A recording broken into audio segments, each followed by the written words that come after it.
Hello, I'm Sandy Pardue with Classic Practice Resources, and welcome to You Know the Drill. Today, I want to share ways that you can avoid Sucktember. And you may be thinking, Sucktember? What is she talking about? Does she mean September? Yes, actually, I do mean September.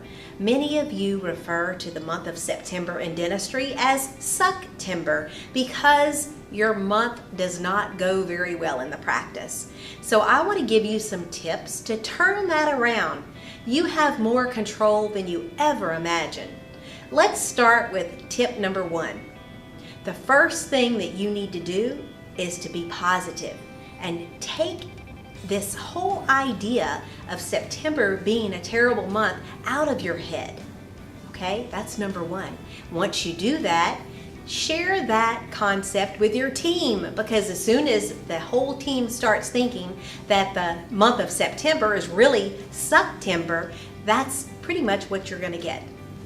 The next thing you want to do is come up with a goal, a production goal for each provider in the practice, and share that production goal with everyone on the team.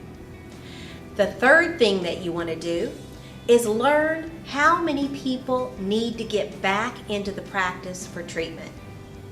That means people that have been putting off their recall visits are patients that have unscheduled treatment plans.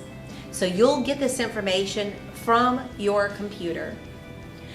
The fourth thing that you want to do is start communicating with these people. Now you need to start this in the month of August. It usually takes 3, 4, 5 weeks to get the momentum going. So in August, you need to find out who needs to come in and communicate with them. You need to learn who in your practice is the best on the phone. And when we talk about communicating, I'm not talking about sending emails, because we know only 28% of emails are ever opened.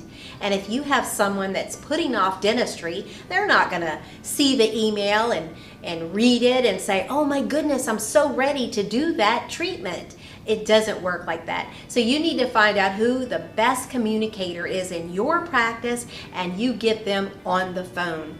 But I also like direct mail for communication.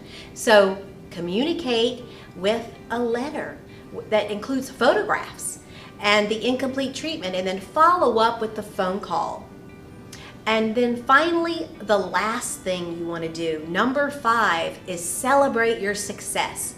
After you do 1 through 4, you want to celebrate the win, because you will have a better month. It would be impossible to not have a good month if you focus on all the tips that I shared. I hope to hear how well this worked for you. I'm glad you joined us today. I'm Sandy Pardue, and now you know the drill.